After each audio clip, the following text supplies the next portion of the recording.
Dark tales for dark nights.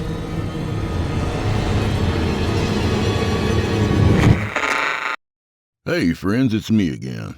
You know what's really easy to do and even easier to forget? Help me out and hit that like button if you're listening on YouTube. If you're listening somewhere else, what the hell? Pop in and give me a thumb. Say hi while you're at it. Helps me a ton with that damn algorithm. And besides, it's always nice to see you there. All right then, let's hop on that crazy train. All aboard!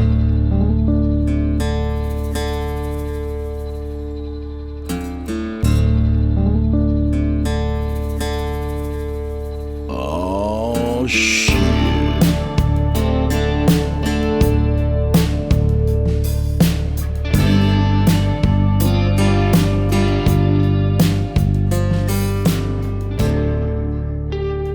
Hey, welcome back, friend.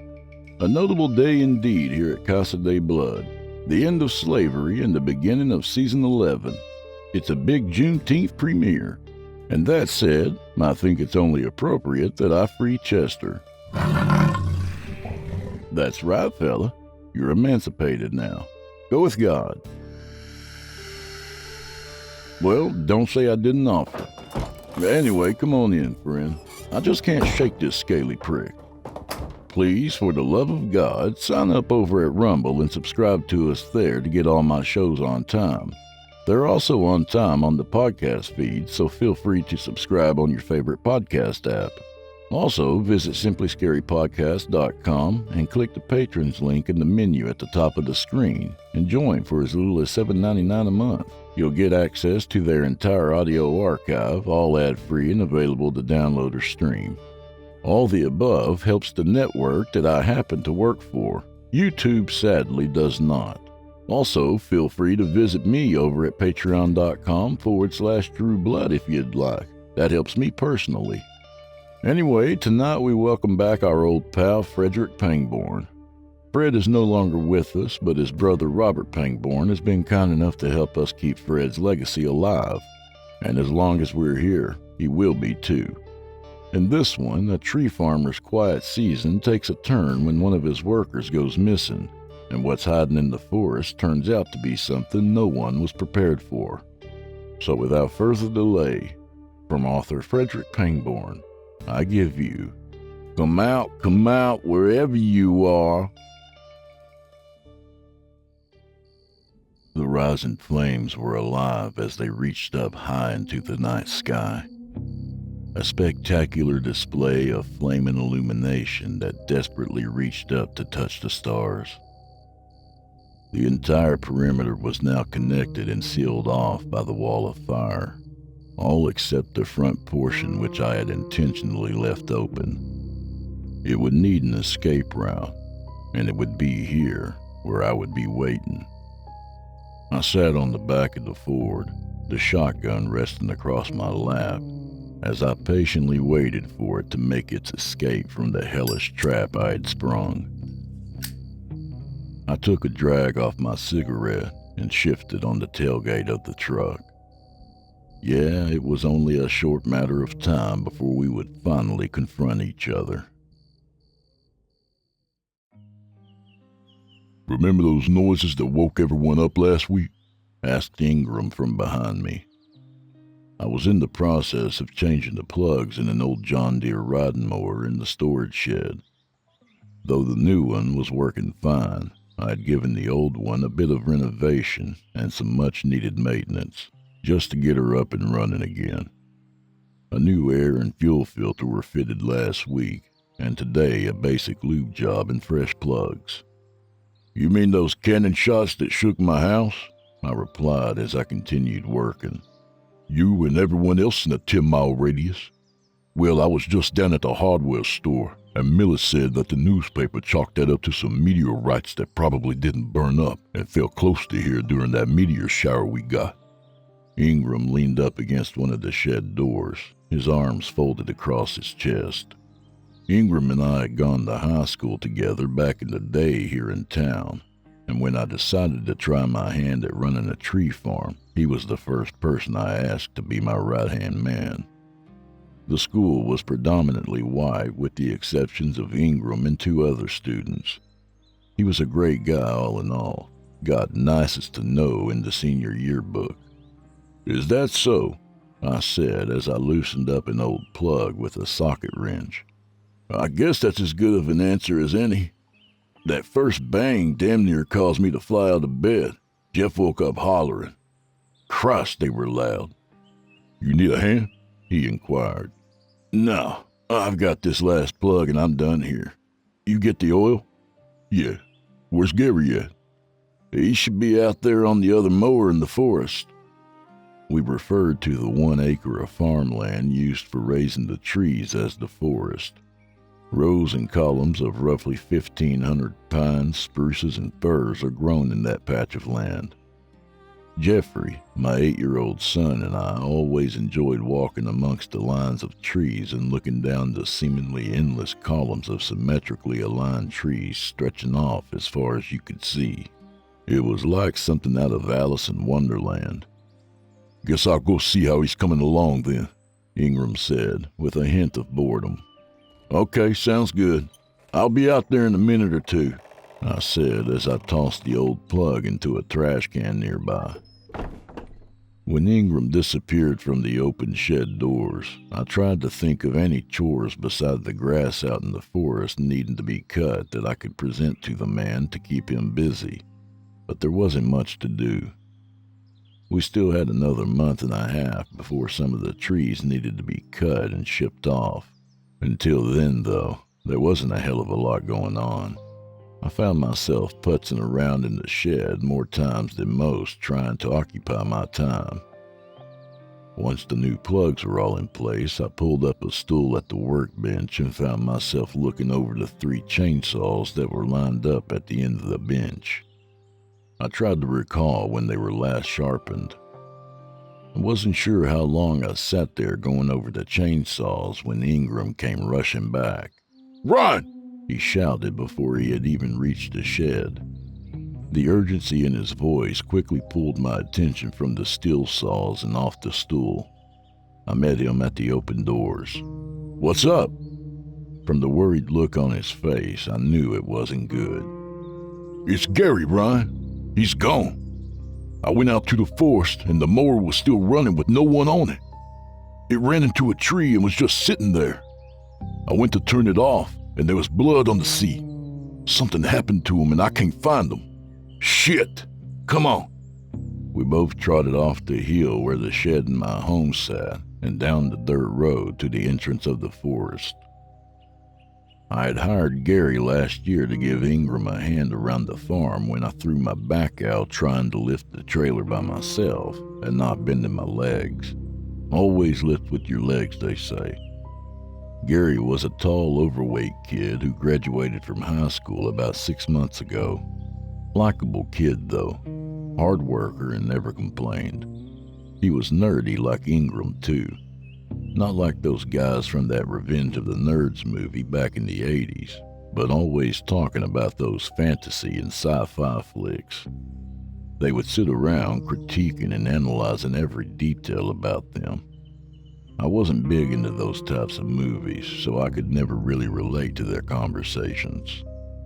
I followed Ingram through the entrance to the forest, and to the left into the columns of 6-foot trees. As we quickly made our way past row after row, I could see the bright green and yellow riding mower ahead with its front end nestled in the base of a pine's lower branches. By the time we stopped jogging, we were both sucking wind, and I, for one, was glad I only owned 1 acre and not 10. "See?" stated Ingram as he pointed to the black cushioned seat between breaths. I moved around the opposite end to look. Across the seat and on the steering wheel was a thick splash of red. It looked as though someone had stuck a large paintbrush in a can of crimson paint and flung the red liquid at the mower. I touched the blood with the tip of my middle finger and studied it as I rubbed the redness between my fingers. I looked about and scanned the immediate area. It was then I caught sight of Gary's worn, grease-smeared Dallas Cowboys baseball cap on an uncut portion of grass several feet away. It too was splashed red as I lifted it and turned it over in my hand. "What the fuck?" I said in a harsh whisper. "Let's split and look around," Ingram suggested as he turned and vanished behind one of the rows. Still holding onto the hat, I turned down the next row, and almost simultaneously, we began calling out his name. As Ingram went off further down toward the farm's far end, I circled around the next column over and walked back toward the front, retracing the tractor's path. I was calling for Gary and surveying the grounds when I came upon a most peculiar discovery. It was a good 20 feet away from where the mower was now stationed that I spotted the hole. Between two trees was a hole in the ground that appeared to be where another tree was planted and somehow uprooted. From the look of the unearthed soil, it looked as though the tree had been removed recently. This was of course impossible since the trees within the forest are spaced out equally. It was as if an odd tree was planted in between two of the set ones and then uprooted, which was also quite impossible without the use of heavy machinery. It looked like it had been removed not long ago. I had been through the farm on more occasions than I could count and never recalled seeing an odd tree planted out of sync. The day was starting off on a bizarre note. After finding no evidence of Gary's whereabouts or what had transpired with the odd tree, I made my way back to where Ingram had walked to. I found him at the very end of the farm's edge, wiping his hands off on his pant legs. "Anything? Not a trace of them," he replied, and pointed to a section of the wooden 3-rail split fence that surrounded the forest, which separated it from a real forest of hundreds of square acres that enveloped my farm. 10 feet from the fence, we had dug out a fire break separating the real forest from the farm by a strip of open space. "One railing was knocked loose. By the scratches on the wood, it looked like some animal tried crawling through the fence and knocked the railing off. I just set it back in the post." "Some animal?" I repeated as I walked closer and studied a portion of fence that Ingram was pointing out. There were indeed marks clawed deep into the railing. "What do you suppose made that?" "Only thing around these parts would be a black bear." At the mention of a bear, I instinctively looked over my shoulder.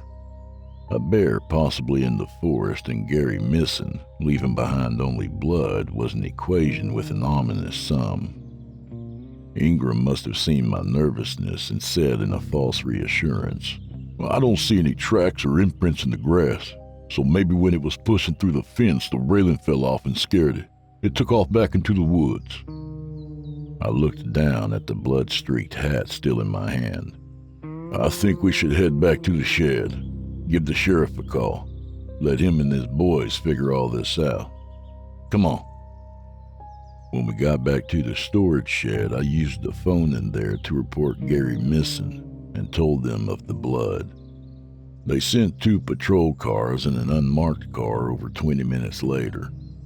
Before their arrival, I called my wife Carrie at her job at the town library and gave her a brief rundown on what was going on here, in case the deputies were still here when she got home. I kept my summary of the situation to a minimum, telling her Gary had simply wandered off and that we were worried. I would fill her in with more details later. No sense in sending her into panic mode while she was at work. A young deputy in his mid-20s took statements from Ingram and I, while the other 3 were going over the scene where the mower was. A couple of guys in plain clothes and blue windbreakers with the word Sheriff Deputy spelled out across the back were photographing the area and collecting samples. They wrapped up everything they could do for the moment just after noon. On their way out, they took the mower on a trailer hitched to a township SUV, along with the ball cap. Both were to be analyzed further and in more depth down at the station. I was told I'd have the mower back by the end of the week. When I mentioned the fence and if they'd found any bear tracks, I was told that nothing pertaining to a bear was discovered inside the farm itself when they did their sweep of the area. Ingram's theory of the animal being scared off by the dislodged railing was now forming into a plausible explanation, but still it did not explain Gary's current whereabouts. After they had all packed up and left to the station in town, I went into the house and grabbed 2 cold beers from the fridge and sat on the tailgate of the old Ford with Ingram. As we drank, we looked out at the forest in silence, each lost in our own private thoughts.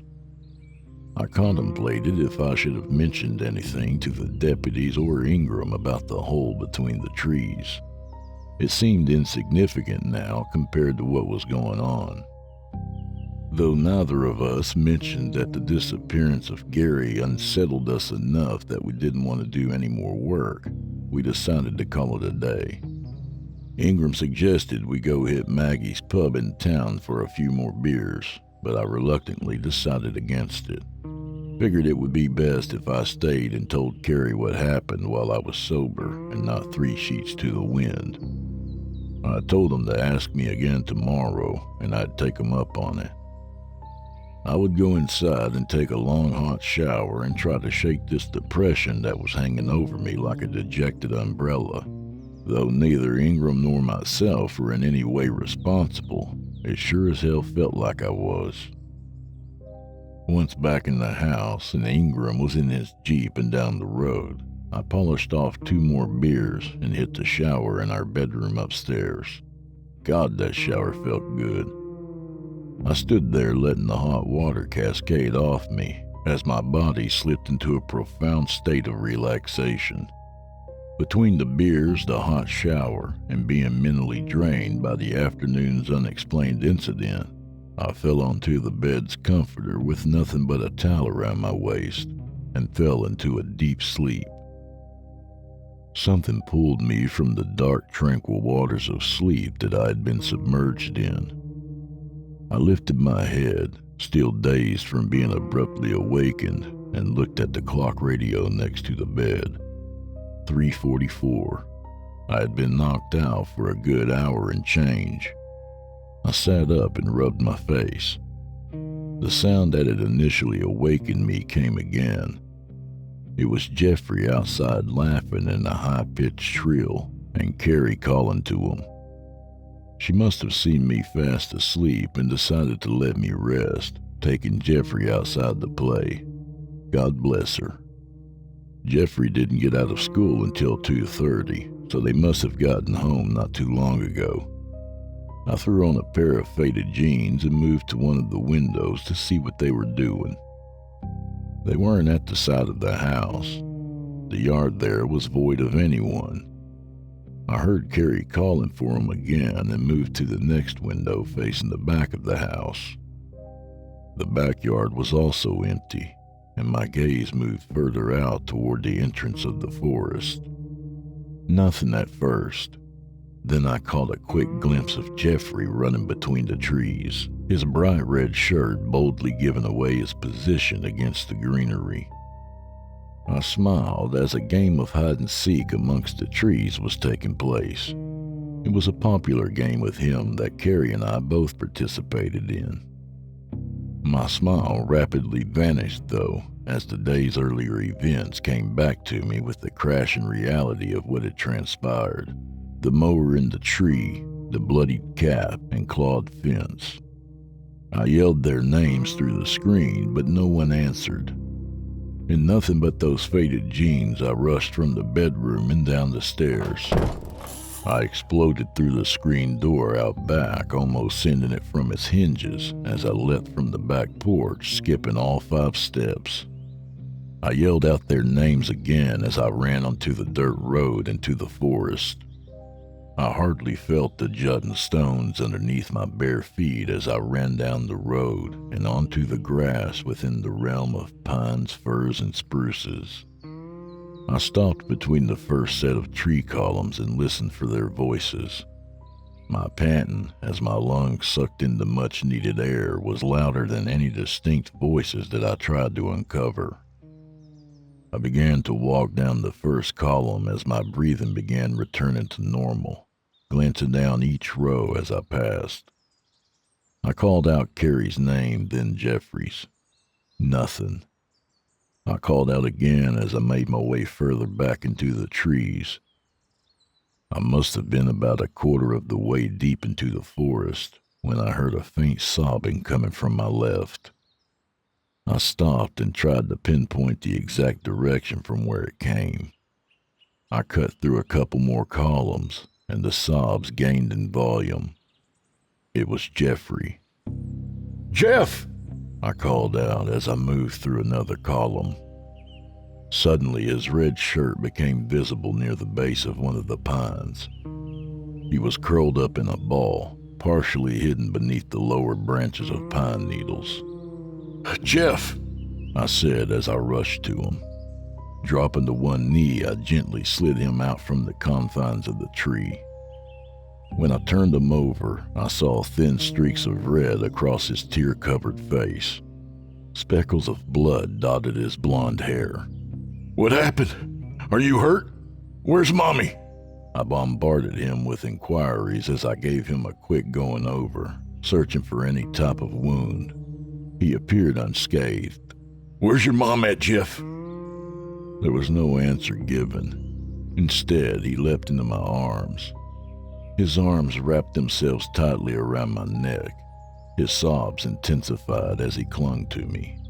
It's okay, buddy," I whispered and lifted him up as I stood. I looked around the immediate area. "Carrie!" I yelled.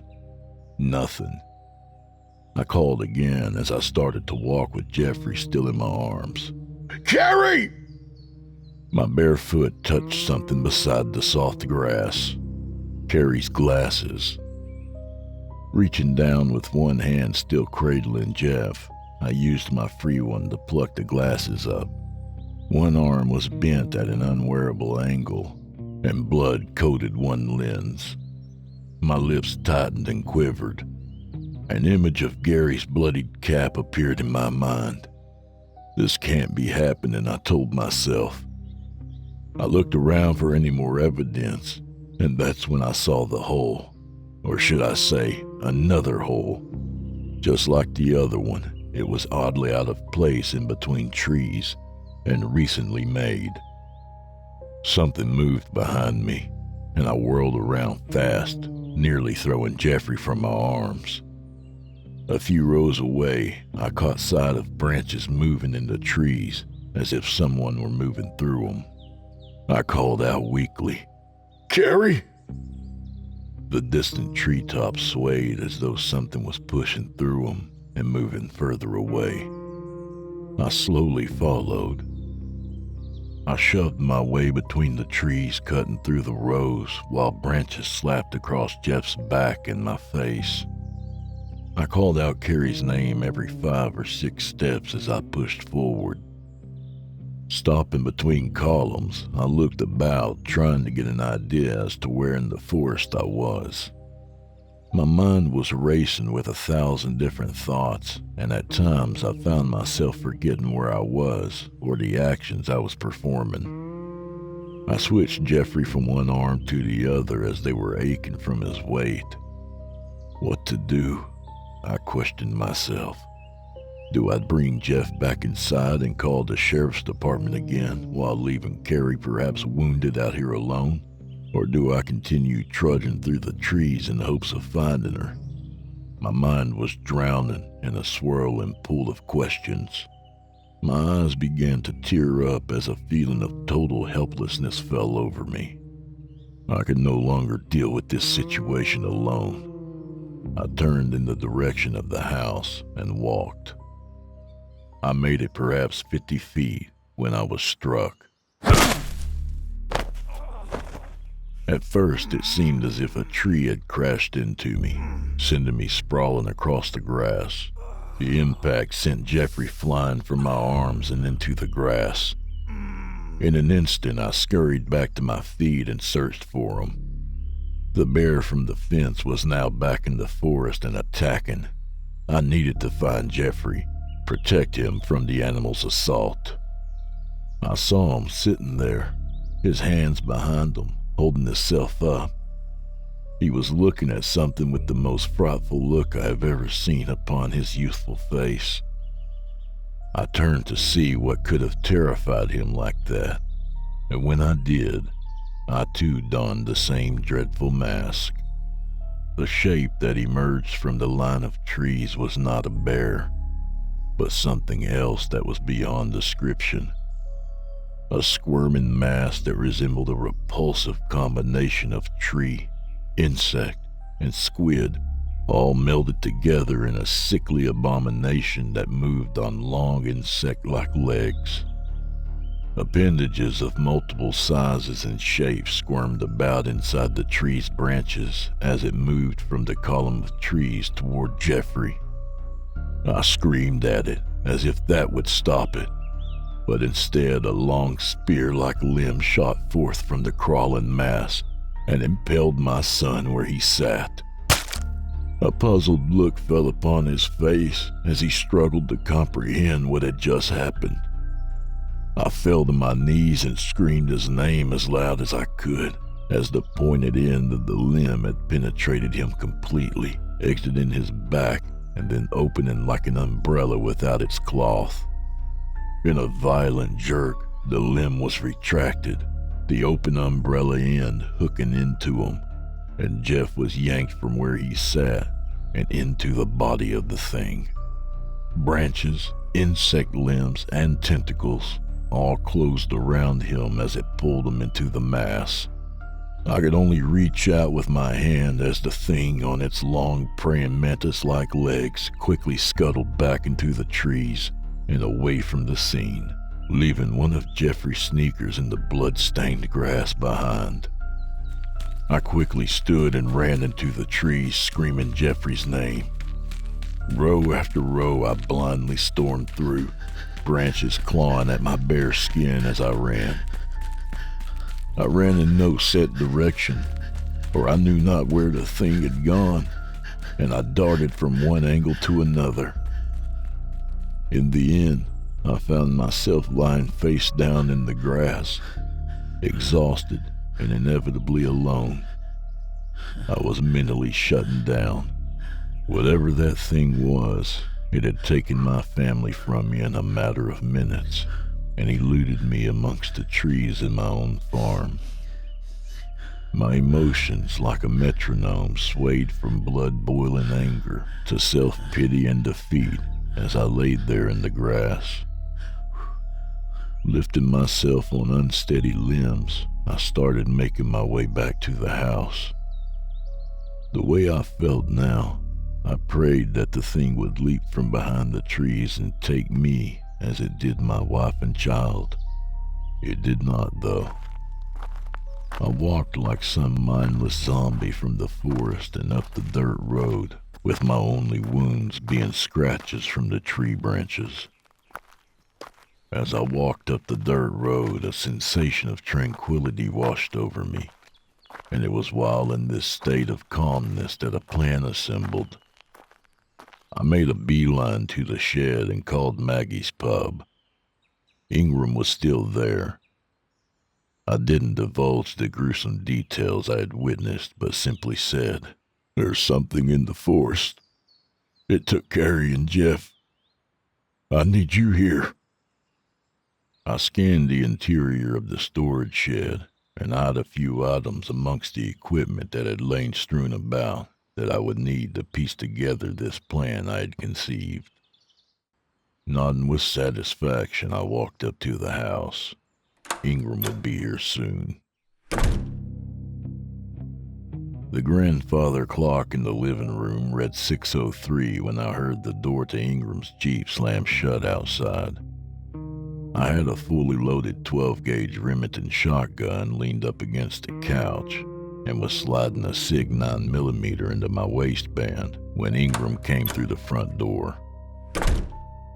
Before he could bombard me with a barrage of questions, I had him sit down on the couch.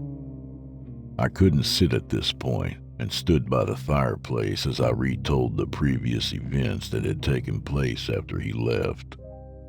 When I had finished telling him the impossible, he just sat there slack-jawed, his eyes staring.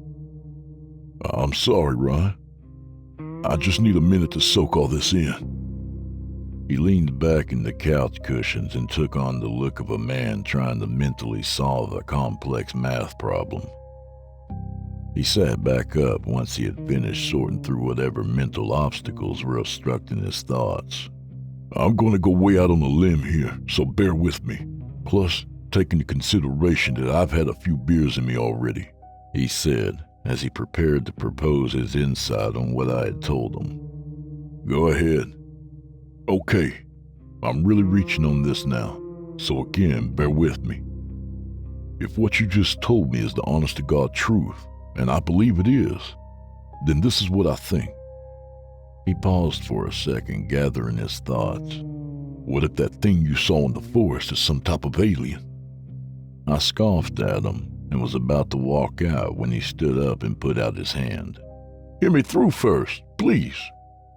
I leaned back against the fireplace. "What if during that meteor shower last week, this thing comes to Earth with one of those meteors that actually made it here, the ones that landed not far from here? This thing crawls out and starts wandering around. By chance, it makes its way to the farm. That would explain the railing being knocked over and the claw marks. You said that was a black bear." He cut me off by holding up his hand. "The thing stops in the forest to rest, maybe try to figure out where the hell it is. It runs into Gary on the mower. Maybe the sound of that mower threatens or scares it or something. It attacks, consumes Gary. That would explain why we couldn't find him. And if this thing now resembles one of our trees like you've said, then it only had to blend in and stand still. We probably walked right by that thing several times and never even noticed it." It was at this time that I told him of the holes I had found. He stood up now and started to pace. "The holes were from where it blended in with the other trees. It copied them to the T, even implanted itself in the ground, and when it was safe, it uprooted and moved somewhere else. The questions that now should worry us are, what happens if this thing decides to leave the farm and roam elsewhere? And how the hell are we going to stop it?" Those were, no doubt, two hard questions he had asked. I dared not to think what would happen if this thing were to make its way out into town or somewhere not as desolate as the farm. The latter question, though, I had an answer for that one. Though the whole alien premise was hard to swallow, it explained a lot. Plus, it was something tangible that we could direct our energies to instead of just confronting some unknown threat. It was at this point that I laid out my plan to Ingram. It was simple and foolproof. It only took him a few seconds to ponder the scheme I had laid out. "It's going to cost you the farm, but I believe it's a solid plan," he had said. "When did you want to get this started?" "Like yesterday," I quickly replied. "And we're leaving the law out of this?" "I think it's best. Plus, they'll never believe your idea, and they'll more than likely haul me in as a murder suspect. Let's do this my way first, okay?" "Yeah, sure." "Thanks, Ingram," I concluded with a forced smile and handed him the shotgun. Inside the storage shed sat a brand new 45-gallon tank sprayer that could attach to the back of the Ford. It was on sale this past November at Home Depot, and I scooped up the last one. The plan, as I had stated to Ingram, was simple. We would attach the tank sprayer to the back of the pickup, fill the tank with fuel from a 55-gallon drum, and drive around the forest through the firebreak road and spray the wood fence and the line of trees closest to the fence. Once that was completed, we would leave the front section where the dirt road led up to the house untouched. By igniting the fuel, a wall of fire would encircle the farm and start the trees up inside. Unless this thing was impervious to fire, its first reaction will be the beat feet out through the open section where we would be waiting to throw some hot lead in its face. if it had one. Plain and simple. Once we filled and attached the tank, we decided that I would drive the truck and Ingram would do the spraying. The hand wand had a reach of up to 30 feet, which would be more than enough to saturate the fence and trees nearby. It was just before 8 when I started the truck and slowly guided the Ford down to the forest. The sun had long passed its peak and was now edging close to the horizon. Shadows were awakening as night was taking stage and daylight was making its curtain call. As the truck crawled along the fence line, I leaned my left arm out the window alongside of the door, the 9mm in my hand in case our friend had an inclination of what was taking place and decided to intervene. Ingram moved the hand wand back and forth, soaking the fence and trees. The shotgun rested inside the truck bed. We made it around all 3 sides without incident. We had used most of the fuel with a few gallons to spare by the time we reached the end of the fence. I put the truck in park a few yards from the fence and hung out the window toward Ingram as he tossed a handle to the ground and was wiping his hands on his pant legs. "Might as well unhitch that tank, Ingram. Leave that fucker here. No sense driving around with it any longer," I called back to him. "Gotcha," he replied. As he was unhooking the tank, I gazed up toward the house and the dirt road that made its way up the hill. I guessed that parking the truck halfway up the road was probably the best position. Not too close to the scorching heat that would soon come, and not too far where the thing could shoot off to the left or right when it came barreling out, leaving us without a shot. I looked at my watch, 7:44. The sun had already sunk behind the distant treetops with only remnants of its rays piercing the darkening skies. Stars already appeared and were laying claim to the night's upper regions. I heard the hitch hit the truck. The sudden bang startled me. I threw a quick look into the rearview mirror. "You need a hand with that?" I called. I couldn't see Ingram from the mirror's vantage point and leaned out the open window. "Don't throw your back out like I started to say, when I caught sight of Ingram's limp form laying on its back and being pulled into the tree line head first. A long appendage had impaled his torso and wrapped around his neck and face. It reeled him in with such force and speed that the lower rail to the fence snapped in two as it pulled his body through. His body bounced across the grass and vanished amongst the trees. I screamed with rage. Throwing open the driver's side door, I stepped out and opened fire into the trees. One of the rounds ignited the fuel, and even as the tree burst into flames, I continued firing until the magazine was empty and the gun locked in the open position. "You motherfucker! I'll be waiting!" I shouted my threat and hopped into the truck as the fire rose and enveloped the farm with unyielding speed. The tires spun in the dirt as I gunned the old truck up toward the house. The ball was in its court now.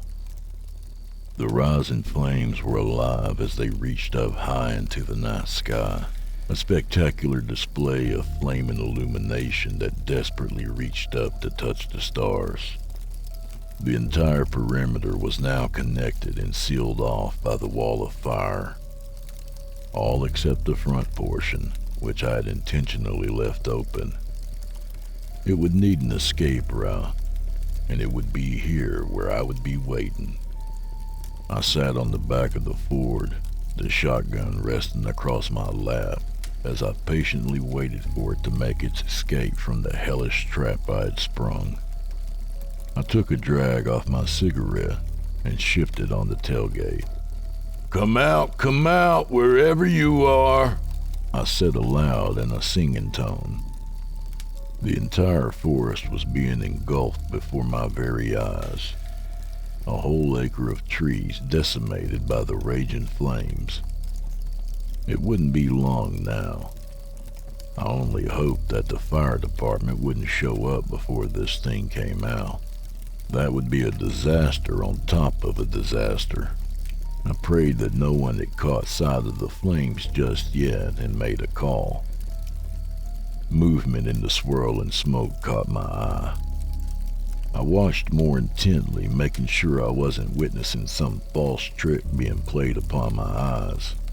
A shape then emerged from the choking clouds of billowing gray smoke and flames. The shape stumbled about as it made its way forward. The shape was that of a person. I spit my cigarette out and stood up, the shotgun leveled in front of me. The shape was most definitely that of a person. I could hear them choking as they awkwardly moved closer. The cough was that of a female. "Carrie!" I called out. The person fell to their knees as they retched. I lowered the gun and cautiously moved forward.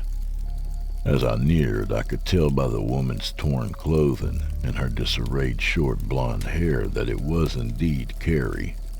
Somehow, she was not killed. I rushed to her side and helped her to her feet and slowly guided her to the truck. "I've got you. It's okay," I softly comforted her. "The fire," she said between those retching coughs. "I was unconscious under a tree. She coughed harshly. The heat woke me." "What happened in there? Did you see it? Was it still in there?" I threw a glance behind me in case the thing had tried using this moment of distraction as its opportunity to flee. "Where's Jeffrey?" she asked. My gaze fell to the ground as my head bowed. With everything going on, I had temporarily forgotten about him. I started to cry. Carrie moved against me and wrapped me in her arms. Her fingers stroked my hair, her whispers hushing me not to cry. Her hands lifted my face and she kissed me deeply. I held her close to me. My life would have had no meaning without her and Jeffrey in it. She at least had survived. Wait. Something was wrong. Her grip on my face was tightening, her mouth pressing too hard against mine, our teeth grinding against each other's. I tried to speak and push myself from her, but her tongue was now swelling and pushing itself down my throat. Her grip on the sides of my face were like vices. My arms were being pinned to my sides as additional arms were tightly wrapping themselves against my chest and waist. The shotgun fell from my grasp. How could this be so if she was holding my face? I gagged as the thickening tongue was filling my throat and choking me as it pushed deep down toward my stomach. Our teeth gnashed, and I felt mine beginning to break into pieces. The arms were squeezing the air from my lungs with amazing strength. My eyes flashed open, and I looked straight into the morphing inhuman face, its red bulging eyes growing from its sockets. It had now perfected shape-shifting into a human. God help us all, I remembered thinking, before everything went black.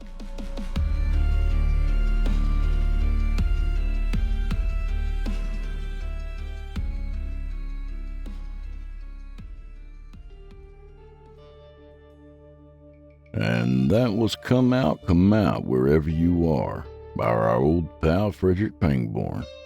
A little about the author. Frederick Pangbourne was a short story author with over 100 stories to his credit, and the majority of them in publication. He was a retired law enforcement officer and former U.S. Marine. And again, a special thanks to his brother Robert Pangbourne, who's partnered with us to keep Frederick's legacy going. Robert himself is an amazing artist who we hope you'll check out. You can find him over at Facebook as R.F. Pangbourne, simply spelled Pangborn, and at Pangbourne RF at Instagram. His paintings are genuinely horrifying. Thanks, Robert, and thanks, Fred. Gone but never forgotten. And do old Drew Blood a favor, would you? Subscribe to his podcast wherever you do your listening and leave him a 5-star review and a kind word, even if you're listening on YouTube. He needs soldiers on all fronts to win this battle, and he appreciates it. To hear a premium ad-free edition of tonight's and all the other episodes, visit simplyscarypodcast.com today and click Patrons in the upper menu. You'll find yourself at chillingtalesfordarknights.com, where you can become a patron for as little as $5 per month and get access to their entire audio archive, all ad-free and available to download or stream. Thank you for your time and for supporting our sponsors. When you support our sponsors, you support this show. If you happen to use Facebook, Twitter, Instagram, or YouTube, you can follow and subscribe to Chillin' Tales for Dark Nights there, where you'll get all the latest updates and new releases and have the chance to interact with them each and every week. Oh, and you can find Drew Blood on Facebook and Instagram, and sometimes Twitter. The Drew Blood's Dark Tales podcast is accepting submissions, friend. If you've got a story or two you'd like to be featured on the show, send it to drewbloodhorror@gmail.com. If selected, you'll get the full treatment, 10 bananas.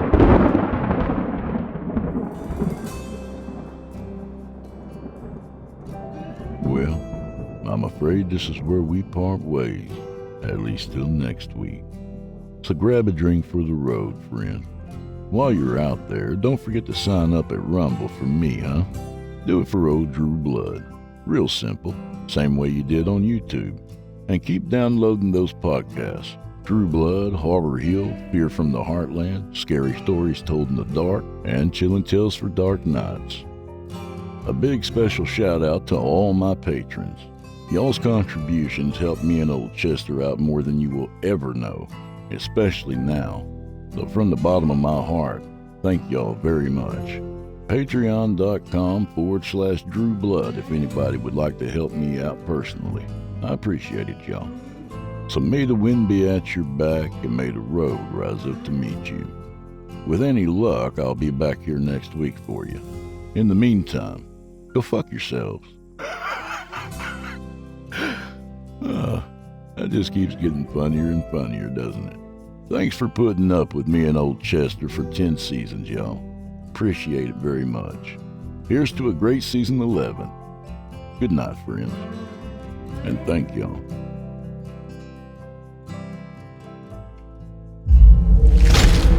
Chilling Tales for Dark Nights.